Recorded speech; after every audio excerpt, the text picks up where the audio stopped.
ৰাইজ আপোনালোকে আপোনালোকৰ পোহনীয়া জন্তু হাঁহ কুকুৰা পাৰ গাহৰি ছাগলী লগতে নগৰ জেওৰা সকলো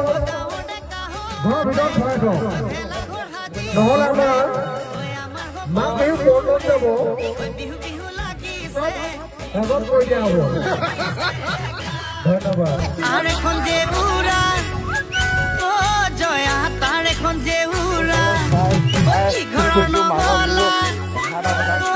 জয়া কি ঘৰৰ জপলা ওই ৰাতি চুৰা